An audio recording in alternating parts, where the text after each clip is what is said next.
Bonjour à toutes et à tous et bienvenue sur le podcast Fly with Mel. J'utilise ce podcast pour parler de mes voyages, de développement personnel et de toutes les jolies histoires que je peux écouter à travers mes rencontres. Et parce que je suis persuadée que chaque personne que l'on rencontre a quelque chose à nous apprendre, je vous invite à garder votre cœur, vos yeux et votre esprit ouverts sur le monde. Je vous souhaite un très bel épisode et bon vol!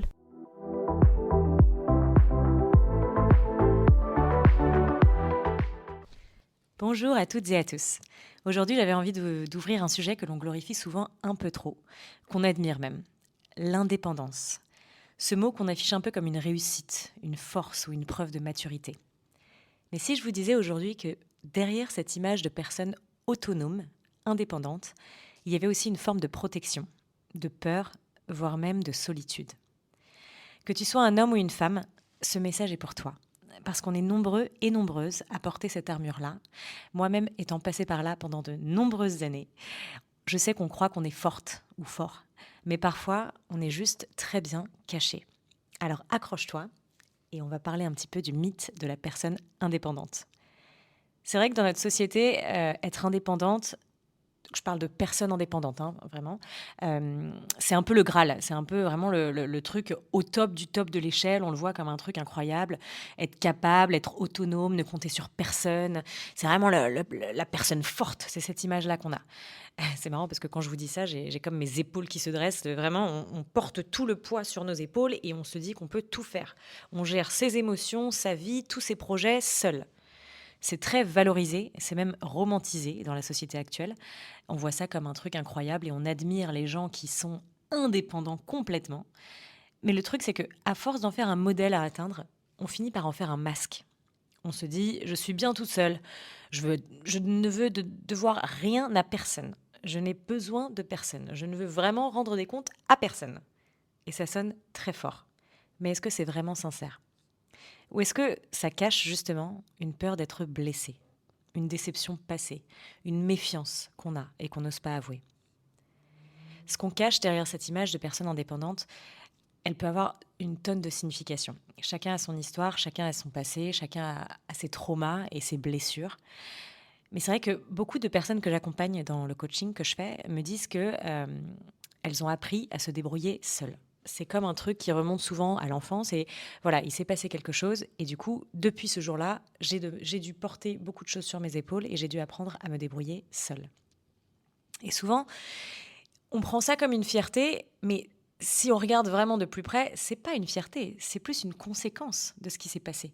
Parce qu'il s'est passé quelque chose d'un petit peu difficile dans notre passé, on est aujourd'hui obligé, entre guillemets, parce qu'on l'a choisi aussi, de porter un poids sur nos épaules. Euh, on se dit qu'on doit vraiment porter toutes les choses, on doit prendre la responsabilité à partir de maintenant, on doit mener notre vie, on doit, etc., etc. Et on ne peut compter sur personne que sur soi-même. Ça, en fait, ça vient d'un manque. Ça vient de, comme je le disais, un endroit ou un moment où personne n'est venu pour nous. Ok ?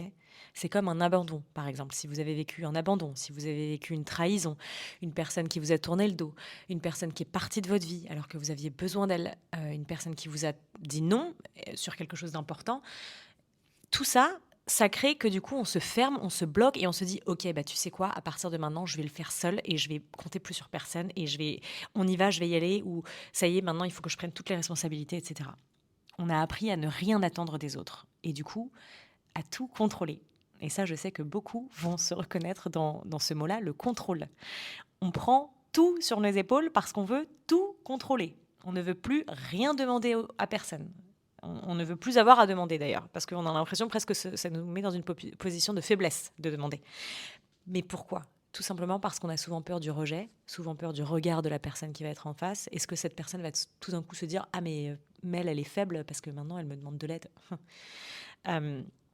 Et c'est devenu comme une habitude en fait. C'est devenu une habitude au fil des années de se dire je fais tout moi-même, je ne demande rien à personne. Et comme ça devient comme une habitude, ça se conditionne dans notre cerveau et ça devient une identité, mais aussi une prison. Parce que quand on ne laisse plus personne nous aider, on finit par croire qu'on ne mérite pas d'être aidé. Quand on ne s'autorise pas à avoir besoin de l'autre, on finit par ne plus s'autoriser à être aimé. Et oui, C'est vraiment profond.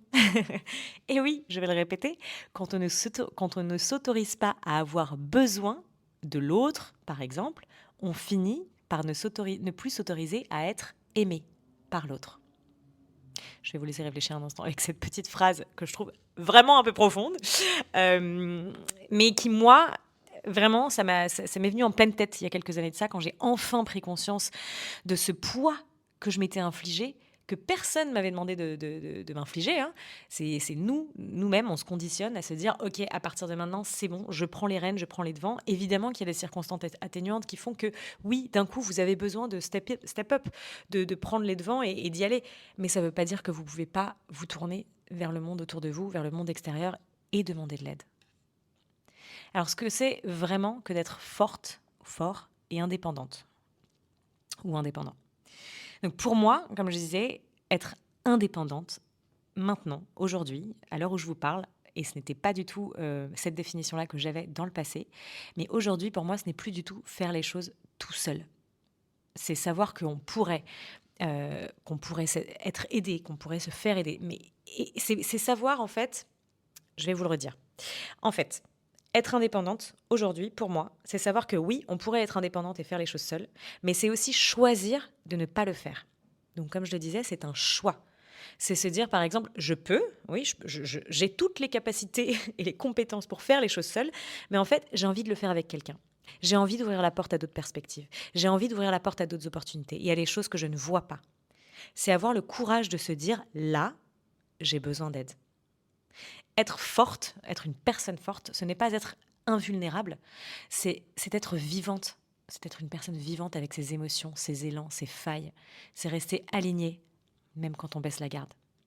C'est pas refuser le lien avec l'autre, c'est en fait créer des relations où je peux rester moi-même, où je ne me perds pas, où je ne me protège pas derrière un rôle avec une armure énorme. Et d'ailleurs, je le dis souvent dans les coachings, le courage, ce n'est pas de dépendre de personne, parce qu'on se dit toujours, ouais, une personne courageuse, c'est une personne qui est seule, qui va, tu vois, c'est self-made woman ou self-made man, il fait tout seul, c'est une personne courageuse. Non. Aujourd'hui, le vrai courage, ce n'est pas de dépendre de personne. C'est justement d'oser se laisser toucher quand tout en toi veut se protéger. Je vais le redire. J'aime bien redire les trucs. En fait, moi, je me rends compte que quand j'écoute des podcasts, parfois, à chaque fois, je dois appuyer sur pause ou revenir en arrière pour réécouter le truc. Donc, je vais vous permettre de ne pas avoir besoin de faire ça. Et en vrai, je vais vous répéter parfois les phrases un peu fortes, en tout cas, qui résonnent avec moi et qui résonnent avec les personnes que j'accompagne. Mais c'est que oui, le vrai courage, ce n'est pas de dépendre de personne. C'est d'oser se laisser toucher quand tout en toi veut se protéger. Alors, aujourd'hui, j'ai envie de te poser la question, à toi qui écoutes. Est-ce que tu es vraiment une personne indépendante? Ou est-ce que tu as juste appris à ne plus rien attendre de l'autre?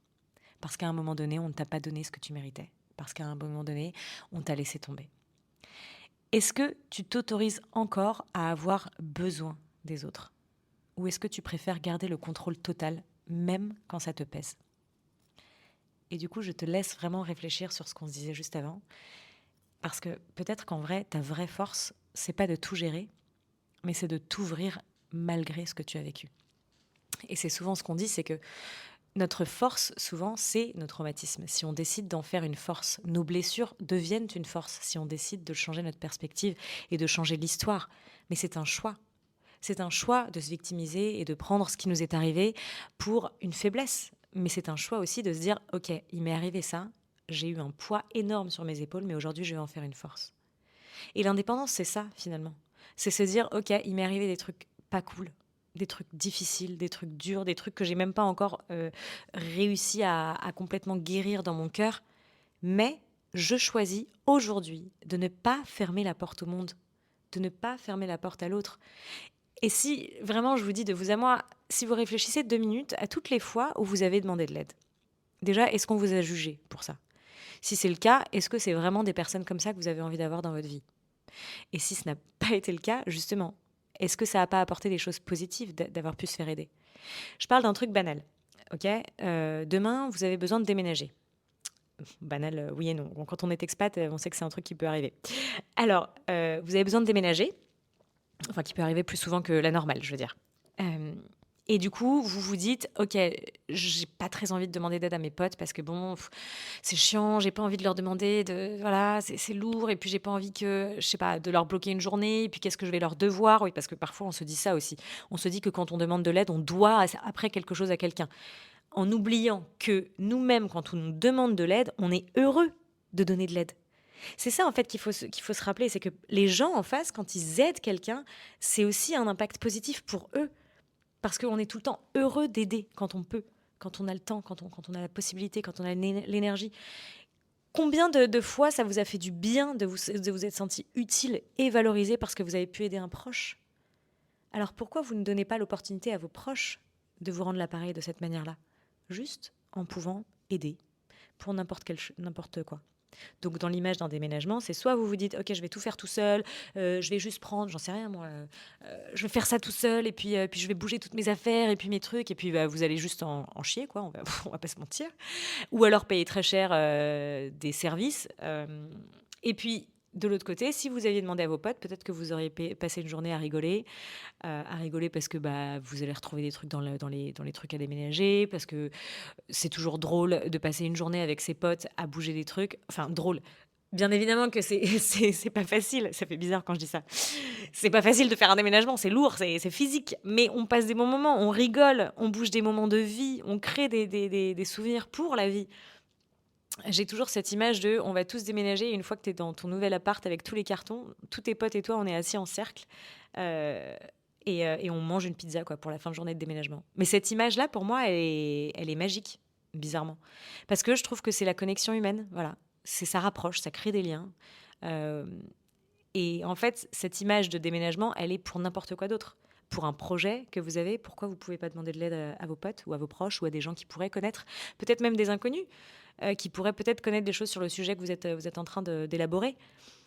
Parce que vous ne savez pas ce qui peut se passer. Peut-être que vous allez demander à quelqu'un que vous ne connaissez pas trop de l'aide ou un avis, parce que cette personne est déjà passée par ce que vous êtes en train de créer.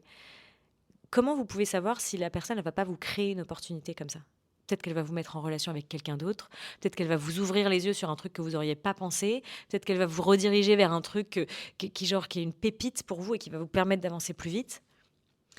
D'ailleurs, il y a ce truc aussi, cette idée que parfois, quand on est seul, on peut avancer plus vite parce qu'il n'y a pas la responsabilité de l'autre, on n'a pas à attendre l'autre, on n'a pas à prendre des décisions en fonction de l'autre.